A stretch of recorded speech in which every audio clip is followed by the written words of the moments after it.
Imagine with me a church somewhere else in the Metroplex. The community may be similar to Mesquite, or it may be something different. This is a little game that you can play. You can fill this church with people that you know well, or people that you are, say, maybe acquainted, or people that you can say, well, I know of that person. You may want to fill it with characters that you have known from the past, people you've known over the years. Think of the people that are there, those that you have filled now in your church.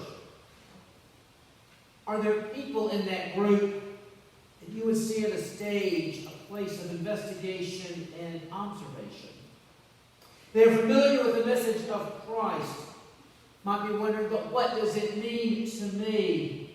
This may be a person in a valley who is looking for some light. This could be a prodigal who is looking for a way out. They're here to investigate and observe. There may be people that you're imagining who are in a stage of desperation and frustration, and/or frustration. Life could be a basic, just hot mess right now. Or it could be that there's not one thing that is the thing. It's a series of low-grade issues that one by itself is not a big deal, but you put all 4 or 5 in the pot, now life is a mess. It could be related to job, family, outlook on life. But for someone's here in a place of desperation or frustration.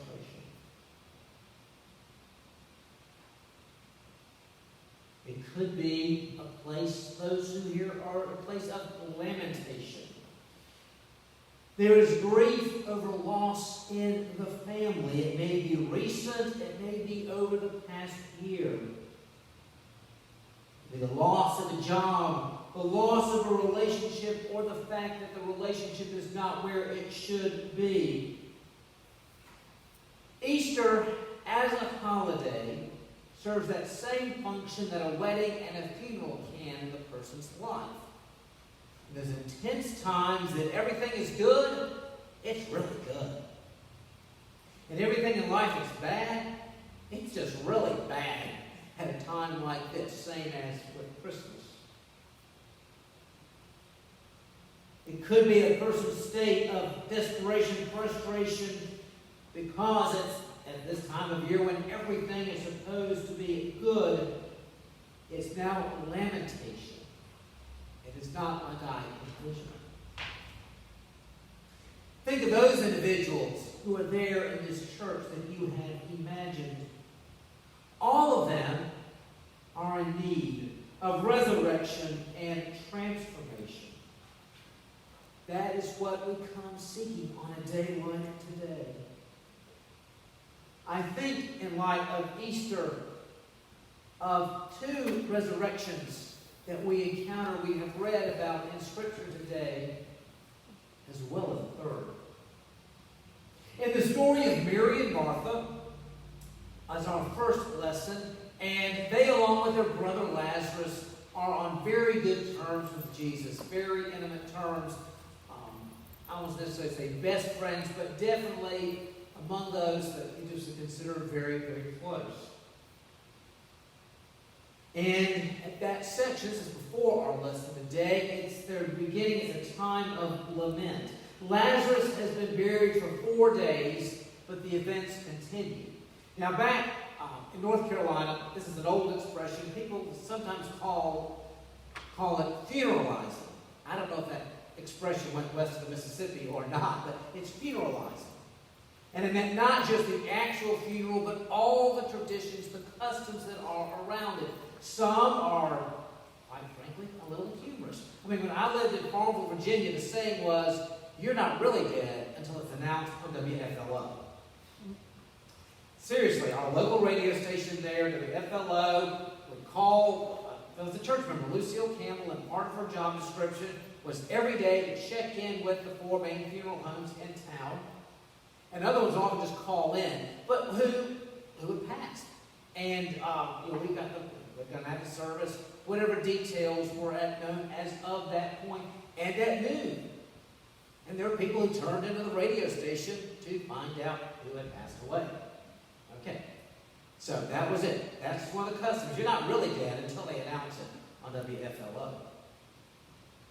Now, the customs we have of bringing food to the family. Now, this is one that I remember early 70s. I don't think I saw anything past, let's say, 75. But you would have a floral display. If someone had died in the family, in the home, white flowers. Again, I don't know if that was a custom that came west of the Mississippi, but I can remember seeing that as a young child. Early years, but it faded out during the 1970s. But that was one of the customs. Today, among the Jewish people, there's a custom that for a week you stay at home, and on the seventh day, you go out to eat. And it's not meant to be irreverent. Oh, I can't believe they're going out so soon afterwards. No, it's 7 days. Then you go out. There are customs that we have. And again, this is a very custom-oriented culture. They are there. The funeral is past, but the funeralizing continues. That's where they are. And Martha goes out to meet Jesus. This is a time of investigation, observation. He's here now. We asked for him, and now he's just here. And then it's desperation and frustration. If you had been here, Lord, my brother would not have died. Very quickly we get to Revelation. Your brother will rise. She says, yes, I know he'll rise on the last day. And then Jesus says, Martha, I am the resurrection and the life. Those who believe in me will, even though they die, will never die. And those who live and believe in me will yet live. Do you believe this? Yes, Lord, I believe you are the Messiah, the Son of God, who has come to the world. And she brings in her sister Mary, who very quickly goes through her stages. She has been lamenting. In fact, when she goes out there to speak with Jesus privately, people believe that she's gone out to have a good cry by the grave, and they follow her. She very quickly goes from her investigation, being told that Jesus is here, to frustration and desperation. Lord, if you had been here, my brother would not have died. This will lead Jesus to weeping. In many respects, we see the differences in their personalities. Martha, seeing the more intellectual, the head one. Mary is more the heart. Martha's got to have that intellectual conversation. Real stuff. Let's kind of talk about it that way. Mary is on an emotional level. Both in their own way reach Jesus. And in the end, he raises Lazarus from the dead. Then in our second lesson, we have our second resurrection. We have the story of Mary Magdalene. There's a time of lamentation. Yes, they've gone to the grave. Nobody is there. Peter and John have come and gone. And she stood there crying. She is lamenting. It's investigation as she looks and observation. She sees two angels. Desperation. Where's the body? Just let me know. She is desperate. She is disappointed. She's been crying. Maybe you turned her back so she really cannot see everything. Maybe you've been in that place. And it's the Lord. Salutes her by name. Recognition of who he is in the title. She has her revelation. A command. Don't hang on to me just yet. But it's me. It's comfort there. And a commission. Go out and tell the disciples. And then she has transformation. I have seen the Lord. She has hope. And what about today? Think of that church I had you envision. Think of this church. Think of other churches where people have gathered or are gathering for their early services. There are those in that place of investigation and observation. They are people who are seeking. The family member who comes along, kind of please the family, you're there for the gathering, but maybe quietly wondering, is this real? We joke about CEO, Christmas and Easter only. This is a time when people in that group are open and they're pondering.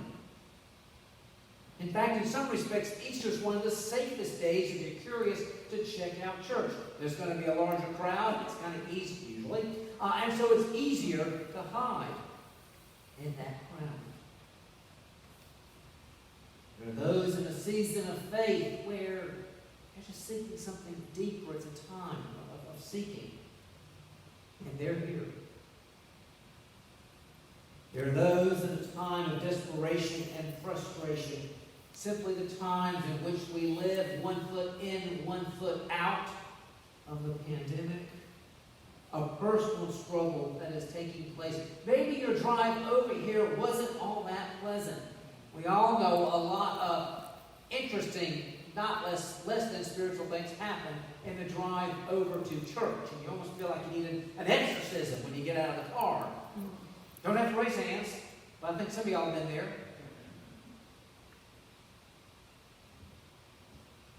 Maybe again, just frustrated with the situation. And there are those that today is a day of lamentation. Yes, you've lost a loved one recently or over the past year, or days like this bring that loss to bear. Maybe you're lamenting the loss of an opportunity, things that did not happen to be pandemic related or just could have been the course of life. Maybe you had expectations of what Easter 2021 would be like. We'll be back together again. I'll be with some of my family I did not see last year, and it's just not measuring up to that expectation. There's lamentation going on. During the weeks leading up to today, in terms of our sermons and our Wednesday messages that I have done, I have looked at the encounters between Jesus and individuals. The sermon series began really looking at the 7 miracles, and this is number 7. It's recorded in John, the resurrection of Lazarus.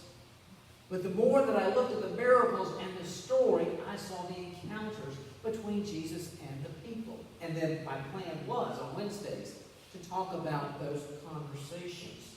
And this time has just really flipped the way I've been looking at the Gospel of John this year. I'm seeing it as a series of encounters. The Nicodemus, who is a man of faith, who is investigating, what is this new thing that I am seeing? The desperate courtier with a sick son. The woman at the well, frustrated with her life, but she's so used to it, doesn't even know really how frustrated she is, until Jesus gently prods in conversation and leads her to her own investigation. These stories and others are people encountering Jesus, sometimes along the way, sometimes by clear divine appointment. Nicodemus, what is your revelation, your transformation? Is to confirm what he has been suspecting all along about Jesus. And in the end, he is there. He pled for Jesus in the council. He was there to take the body at a point when it was dangerous, quite frankly. The man's son was healed and saved, and for him he believed. The woman at the well, by the end of that interesting conversation, has said, I have found the Messiah. For Mary and Martha, their brother is returned to them. Each their own story of revelation and transformation. I'll never forget one year in Hickory. I was back in town. I was living out of town, but back it was Easter, so back with the family. And the pastor there started his Easter message talking about his brother, a very successful lawyer and an alcoholic who had begun treatment. And for him, the question is, will he have resurrection in his life?